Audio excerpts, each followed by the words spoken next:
Good morning, students. So I'm going to start with the next chapter, that is control and coordination. And the movement are one of the important characteristics of the living organism. So this control and coordination is actually in the living organism we studied in this chapter. Okay, so living organism are those which show movements and which respond to some stimulus. ठीक है, which can move, which can respire, or which can respond to a stimulus. So here the question comes that what is stimulus? So stimulus is that the changes in the environment or environmental factors to which the organism respond and react are called stimuli. So what is stimulus or stimuli? We can say that stimuli जो है वो plural word है and singular में आप stimulus use करते हो. तो stimulus क्या होता है? जो भी environment में changes आ रहे हैं, जो भी environmental factor हैं to which the organism respond, उसके लिए जब organism respond and react करता है, that is the stimulus. For example, I can say that I can tell you about the temperature. Okay, so we feel very hot in these days. ठीक है, temperature increase कर रहा है, temperature rise कर रहा है, and we feel hot. We feel sweating in our body. So this is respond. Environmental factor है temperature और उसके लिए हम respond कर रहे हैं. By this we feel the temperature, we feel the sweating. ठीक है, ये सारे हैं रिस्पॉन्ड. और रिएक्ट क्या कर रहे हैं हम फैन ऑन कर रहे हैं, हम एसी ऑन कर रहे हैं. So that is the reaction towards the environmental factor. So this is clear. Stimuli.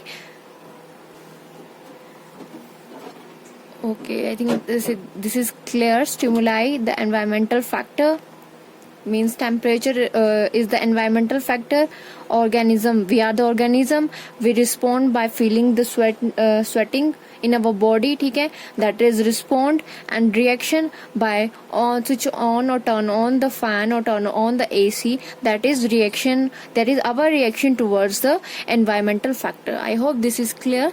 Now next is the type of movements. I here wrote that movements are one of the important characteristics of living organism. So plants and animals also consider the living organism.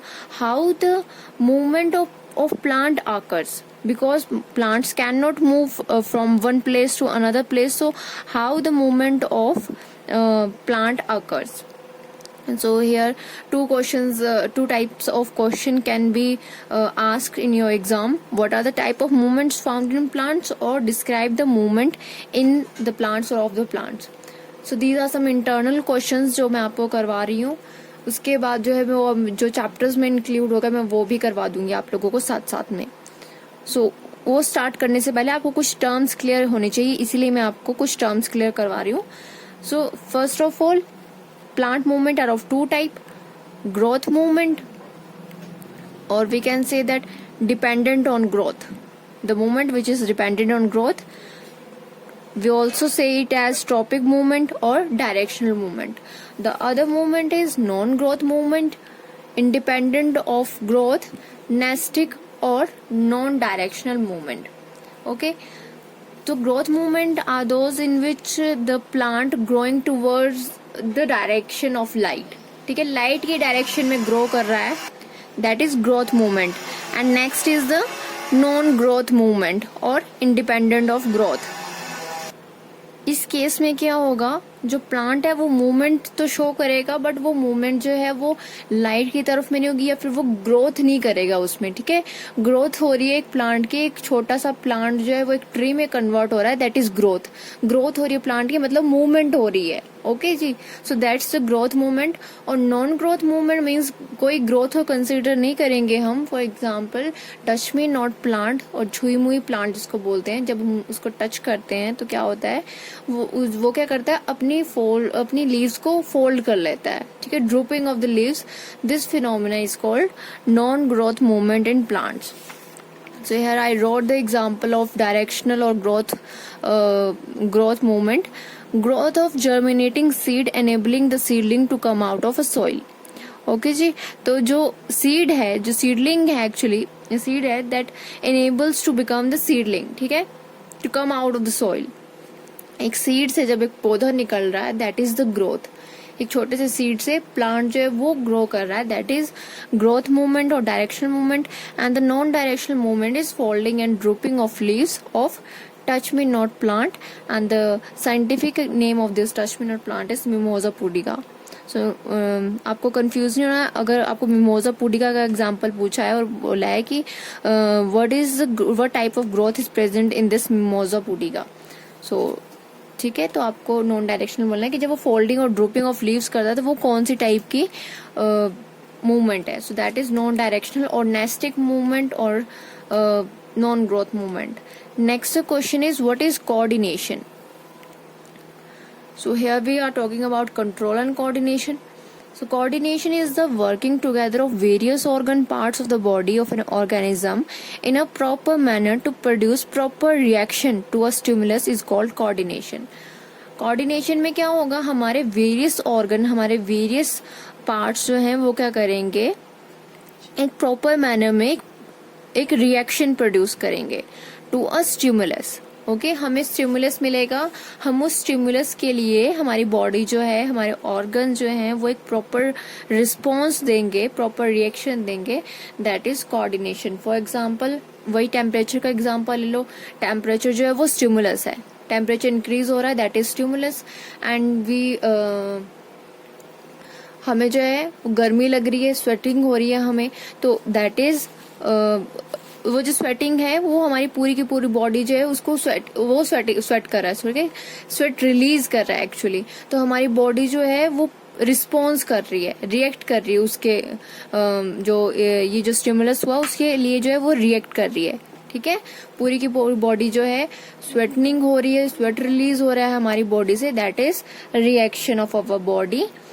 So this is called coordination, जिसमें हमारे various organ of the body क्या करेंगे, एक proper manner में एक reaction produce करेंगे. अगर एक और एग्जांपल मैं आप लोगों को बताऊं तो फॉर एग्जांपल किसी ने आपको पीछे से टैप किया, ठीक है, पीछे से किसी ने टैप किया, तो ये भी एक फुल प्रोसेस है, बट मैं अभी आपको एक कोऑर्डिनेशन के एग्जांपल पॉइंट ऑफ व्यू से लेकर जा रही हूँ कि अगर पीछे से आपको किसी ने टैप किया तो पहले आपके ब्रेन को सिग्नल जाएगा कि किसी ने टैप किया पीछे से आपको, एंड देन ब्रेन जो है वो सिग्नल सेंड करेगा कि आपको टर्न होना है.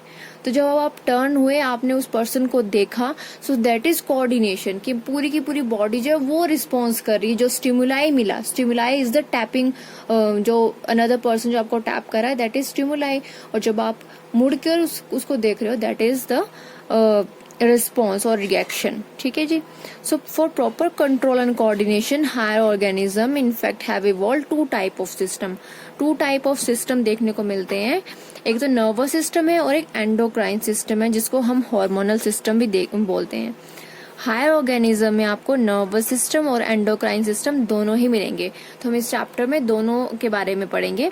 But in case of plants, so they only have or they possess only chemical control and coordination. ठीक है, उनके पास नर्वस टिश्यू नहीं है, उनके पास एंडोक्राइन सिस्टम नहीं है, तो उनके पास सिर्फ केमिकल कंट्रोल एंड कोऑर्डिनेशन. और वो कैसे होगा वो भी मैं आप लोगों को बता दूंगी. ठीक है जी. So now we are going to discuss about nervous coordination in animals, then coordination in plants, and last one is chemical coordination through hormones in animals. हम इन तीनों टॉपिक के बारे में एक एक करके डिस्कस करेंगे. तो सबसे पहले नर्वस कोऑर्डिनेशन इन एनिमल्स पढ़ेंगे. ठीक है जी. प्लांट्स के बारे में हम थोड़ी देर बाद में जाएंगे. तो सबसे पहले coordination in animal. Unicellular organism respond to environmental stimuli by moving towards और away from the source. Unicellular organism जो है सबसे सिंपलेस्ट फॉर्म ऑर्गेनिज्म की है, और वो क्या करते हैं, वो स्टिमुलाई जो एनवायरमेंटल स्टिमुलाई मिलते हैं, टेम्परेचर है और ह्यूमिडिटी है, या फिर आप कोई भी सोइल कोई पीएच है, ठीक है, कोई भी स्टिमुलाई अगर उनको मिलेगा, ठीक है, तो उसके लिए जब वो रिस्पॉन्स करेंगे या तो फिर वो उस रिस्पॉन्स की तरफ मूव करेंगे और या फिर उस रिस्पॉन्स से अवे जाएंगे, दूर जाएंगे. ठीक है. सो यूनिसेलुलर में दो ही तरीके होते हैं. अगर हम मल्टी सेलुलर की बात करते हैं तो multi cellular organism different way से रिस्पॉन्स करता है, उसकी बात हम बाद में करेंगे. पर यूनिसेलुलर केस में दो टाइप है, दैट इज मूविंग टूवर्ड्स और away from the source. So such responses of unicellular organism, example amoeba का ही ले लो, that is a unicellular organism, are termed as taxes. ऐसे यूनिसेलुलर ऑर्गेनिज्म जो एनवायरमेंटल स्टिमुलाई के लिए मूवमेंट शो करते हैं, those organism are called taxes, और singular के लिए टैक्सेस यूज करते हैं. ठीक है जी, this is X taxes. So there are two type of taxes. First one is positive taxes and other one is negative taxes. If the unicellular organism move towards the source of stimulus, their response is termed as positive. जो भी unicellular organism है like amoeba, अगर वो जहाँ से stimuli मिल रहा है, for example अगर इस direction से stimuli मिल रहा है, और जो for example this one is considered as amoeba. ठीक है, मैं इस पेंसिल को ले लेती हूँ. For example this is the organism, और यहाँ से जो है स्टिमुलाई मिल रहा है. ठीक है, मैं बार बार टैप कर रही हूँ इस पेन से, इस for example this is organism. ठीक है, मैं टैप कर रही हूँ तो ये इस डायरेक्शन की तरफ अगर मूव करेगा जहाँ पे स्टिमुलस मिल रहा है, दैट इज पॉजिटिव टैक्सेस. ठीक है, पॉजिटिव उसका रोल होगा. और अगर organism move away from the source of stimulus, their response is termed as negative. ठीक है, नेगेटिव टैक्सेस बोलेंगे. अब फिर से वही ऑर्गेनिज्म, यहाँ से स्टिमुलाई मिल रहा है, यहाँ से स्टिमुलाई मिल रहा है, और ये जो ऑर्गेनिज्म है वो दूसरी डायरेक्शन में जा रही है. ठीक है, so moving away from that. ये आपको पॉजिटिव टैक्सेस जो वो आपको अमीबा के केस में अगर मैं बात करूं तो जब अमीबा फूड को कैप्चर करने जाता है, ठीक है, फूड की तरफ उसको स्टिमुलाई मिलता है, यहाँ पर फूड है, इस डायरेक्शन में फूड होगा, तो उसको सेंसेस उसकी हेल्प करेंगी कि यहाँ इस तरफ जो है फूड है, तो वो क्या करेगा, उस तरफ मूवमेंट शो करेगा. ठीक है, वो उसका स्टिमुलाई है, फूड उसका स्टिमुलाई, और वो उसको कैप्चर करने जा रहा है, उसकी तरफ मूव कर रहा है, दैट इज पॉजिटिव. और नेगेटिव केस में अगर हम एग्जांपल ले तो कोई भी एनिमी है, कोई प्रेडेटर है जो अमीबा को फीड करता है, तो जब कोई ऑर्गेनिज्म आ गया, ठीक है, और दूसरी तरफ अमीबा है, तो अमीबा को पता चल जाएगा ये ऑर्गेनिज्म उसको फीड करता है, और we can say this is predator. तो अमीबा जो है यहाँ से दूसरी डायरेक्शन में मूव करेगा. So this is negative taxis. In multicellular organism coordination takes place through two type of control system. ये मैंने आपको पहले बता दिया. नर्वस सिस्टम भी उनके पास, एंडोक्राइन सिस्टम भी है. ठीक है, तो इन दोनों को एक थोड़ी सी डिस्कस कर लेते हैं इन दोनों के बारे में. ठीक है जी, तो मैंने उन दोनों को एक डिफरेंस की तरह क्रिएट कर दिया है कि कुछ फीचर जो हैं वो यहाँ पर आपको ये आप इजिली डिफ्रेंशिएट कर पाओगे, और कंपैरिजन से जो है जल्दी लर्न होता है. So they are composed of specialized cell. Specialized से मिलके बने होते हैं, that is neurons, or we can say that nerve cells, which exercise control by sending electrical signals called nerve impulse. Nervous system में neurons होते हैं, nerve cells होते हैं जो कि इलेक्ट्रिकल सिग्नल सेंड करते हैं, that is called nerve impulse. Endocrine system में they consist of specialised glands, और एंडोक्राइन ग्लैंड्स बोलते हैं हम, which brings about control by sending chemical messengers termed as hormones. यहाँ पे सिग्नल्स क्रिएट हो रहे हैं, इलेक्ट्रिकल सिग्नल्स क्रिएट हो रहे हैं. यहाँ पर कोई इलेक्ट्रिकल सिग्नल क्रिएट नहीं हो रहा है, यहाँ पर जो ये हार्मोन्स हैं ये केमिकल सिग्नल क्रिएट कर रहे हैं. ठीक है जी, ये आप डिफरेंस देख लेना कि वो इलेक्ट्रिकल सिग्नल सेंड करता है और ये केमिकल सिग्नल सेंड करता है. अगर अदर किसी फंक्शन की बात करूं, the nerve control is speedy and flexible but its effect is localised. और यहाँ पे जो हार्मोनल कंट्रोल है is usually slow acting and its effect is diffuse.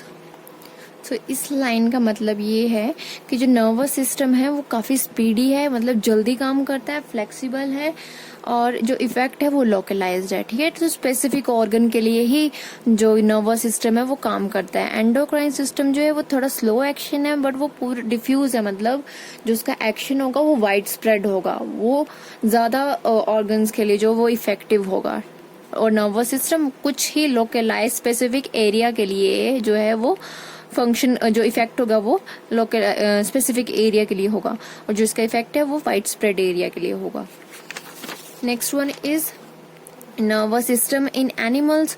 So nervous system is comprised of nervous tissue having specialized cells called neurons or nerve cells. I hope you know about this कि जो nervous system है वो nervous tissue से मिलके बना होता है, और स्पेशली जो neurons और nerve cells हैं which respond to stimuli and coordinates animal activities. ये नर्व सेल्स ही जो है वो रिस्पॉन्ड करते हैं स्टिमुलाई को, जो स्टिमुलस मिलता है वो बिकॉज ऑफ दिस न्यूरॉन्स और nerve cells which you have studied in 9th class also. और जो कोऑर्डिनेशन है हमारे अंदर, जो एनिमल्स के अंदर जो एक्टिविटीज है, जो कोऑर्डिनेशन हो रही है, जो रिस्पॉन्ड कर रहा है हमारा पूरा का पूरा सिस्टम, वो भी न्यूरॉन सेल्स की वजह से है। So basically the nerve cells और neurons are in fact the structural and functional unit of nervous system. ठीक है जी, जो नर्वस सिस्टम का एक अगर हम स्ट्रक्चरल और फंक्शनल यूनिट ले लें ना, जैसे हम बोलते हैं कि लाइफ का स्ट्रक्चरल और फंक्शनल यूनिट क्या है, तो cell is the structural and functional unit of life. ठीक है, अगर मैं बात करूँ किडनी की, हमने पिछले चैप्टर में पढ़ा था, तो किडनी का जो है वो जो फंक्शनल यूनिट है उसको किसको बोलते हैं, तो नेफ्रॉन। ठीक है जी, तो वैसे ही नर्वस सिस्टम में नर्व सेल्स जो हैं वो क्या है, वो स्ट्रक्चरल और फंक्शनल यूनिट है एक नर्वस सिस्टम के।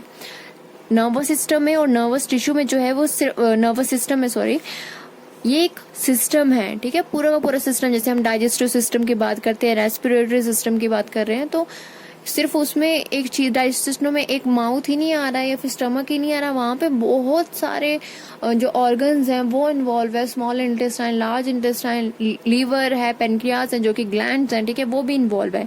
तो वैसे ही नर्वस सिस्टम में बहुत सारी चीजें इन्वॉल्व है, बहुत सारे स्ट्रक्चर इन्वॉल्व है जो कि ऑप्शनल है, फिर भी मैं आपको बता देती हूँ कि क्या क्या है। Nerve cells, neurons, nerve fibres हैं, bundle of nerve fibres forming nerves, packing cells हैं जिनको हम न्यूरोग्लिया बोलते हैं, एपिडेंडमल सेल्स हैं, न्यूरोसिक्रेटरी सेल्स हैं। So these all forms this nervous system. Now talking about the structure of neuron, जो कि फंक्शनल यूनिट है, बहुत इंपॉर्टेंट है स्ट्रक्चर ऑफ न्यूरॉन और nerve cells. So neuron is the structural and functional unit of nervous system, we know about this, and it has a special structure to receive, conduct and transmit impulse. इसके पास एक ऐसा special structure है जो कि क्या करता है, इम्पल्स को, जो हम इलेक्ट्रिकल सिग्नल की बात कर रहे थे, उसको कंडक्ट करता है। पहले तो रिसीव करता है, फिर कंडक्ट करता है और फिर ट्रांसमिट करता है, ट्रांसफर करता है। ओके जी, so but it varies greatly in size and shape. इसका जो साइज है और जो शेप है वो बहुत ज्यादा वेरी करती है।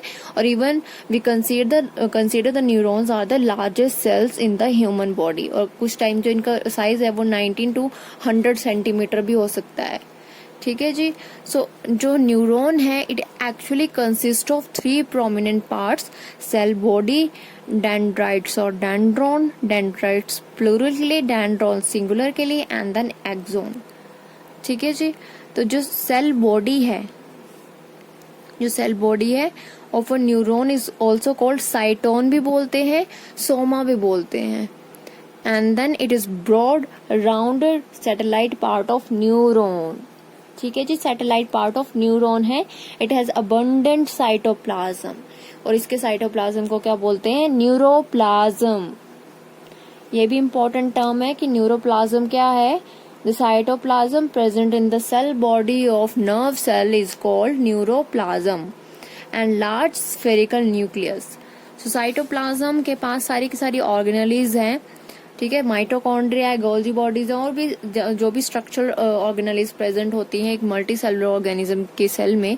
सो those organelles are present and a special granule which is called Nissl granules. ये आपको लर्न करना है, ये आपको याद होना चाहिए कि नीजल ग्रैन्यूल क्या है। उसके साइटोप्लाज्म में जो नर्व सेल है उसकी सेल बॉडी में एक स्पेशल टाइप के ग्रैन्यूल्स प्रेजेंट है which are called nasal granules, and it receive nerve impulse from dendrites and transmit them to axon.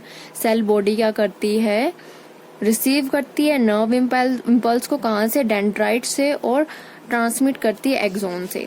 मैं आपको स्ट्रक्चर दिखा देती हूँ कि आपको क्लियरली समझ आ जाएगा। So this one is the structure of the neuron और नर्व सेल्स। यहाँ जो ये बीच में जो ये सिलेंड्रिकल बॉडी है ना, ये जो पूरी की पूरी बॉडी है, दैट इज द साइटोन और सेल बॉडी। ठीक है जी, ये साइटोन है।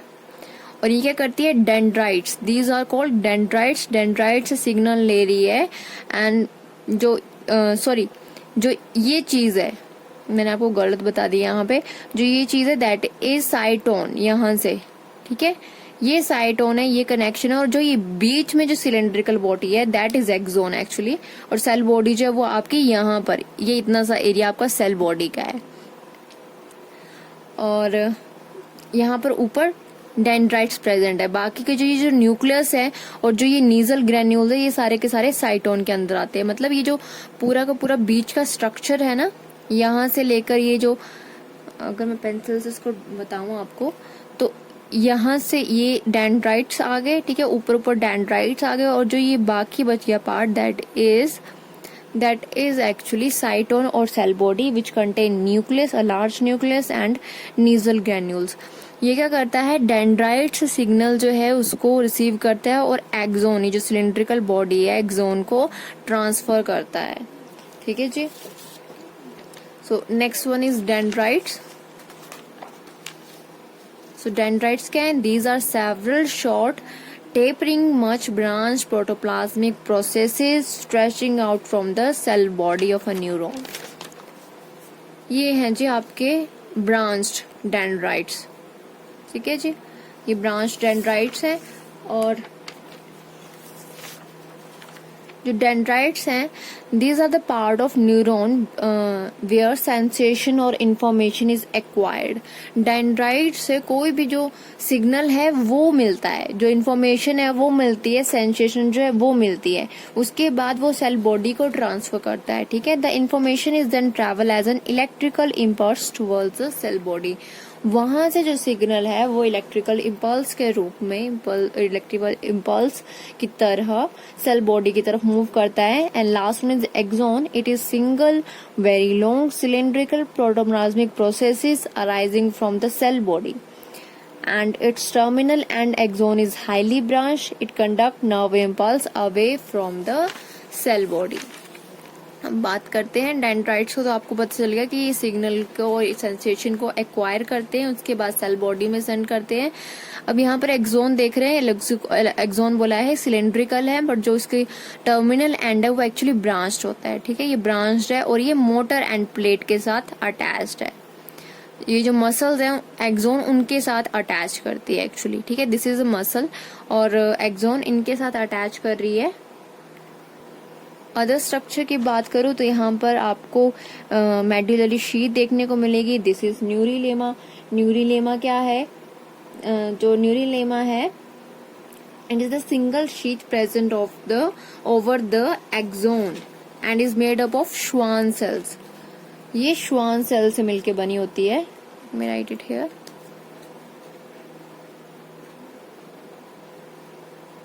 श्वान सेल्स। जो एक्सोन के ऊपर जो लेयर है, सिंगल लेयर जो आपको दिख रही है, दैट इज कॉल्ड द न्यूरिलेमा। ठीक है जी। और एक्चुअली जो ये एक्सोन है, मैंने यहाँ पे आपको नर्व फाइबर भी लिखा है कि प्रोटोप्लाज्मिक प्रोसेस नर्व फाइबर।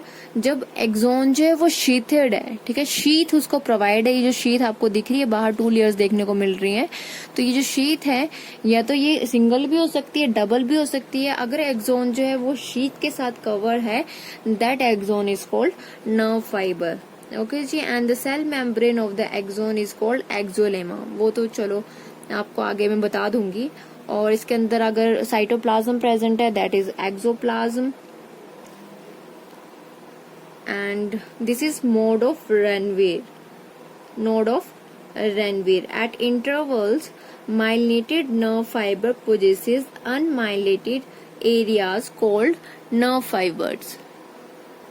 अगर मैं आपको थोड़ा डिटेल में बताऊं ये नोड ऑफ रेनवियर क्या है, so basically this one is axon. ठीक है जी, ये एक्सोन है और यहाँ पर क्या हो रहा है, शीथ जो है वो प्रेजेंट है, न्यूक्लियस भी साथ में प्रेजेंट है। ये आगे फर्स्ट शीथ और जो सेकंड शीथ है वो कंटिन्यूटी में रहती है। ठीक है जी, ये और ये आगे आपकी नीचे वाली और ये ऊपर वाली। सो यहाँ पर ये जो चीज है, ठीक है, this is called node of Ranvier. और न्यूरिलेमा भी मैंने आपको बता दिया, जो कि लेयर है एक्सोन के ऊपर। यहाँ आपको न्यूक्लियस देखने को मिलेंगे। And this one is the motor end plate. जहाँ पर प्लेट जो है, जो एक्सोन है वो एंड कर रही है और वो एक मसल के साथ कनेक्टेड है। इसकी वर्किंग कैसे होगी वो मैं आपको अगली वीडियो में बताऊंगी। So I hope this is clear about neurons, nerve cells, ठीक है, नर्वस सिस्टम के बारे में, कौन कौन से टिश्यू होते हैं, एंडोक्राइन सिस्टम के बारे में, और कोऑर्डिनेशन इन एनिमल्स कैसे हो रहा है, पॉजिटिव क्या है, नेगेटिव टैक्सिस क्या है। Thank you so much for watching this video.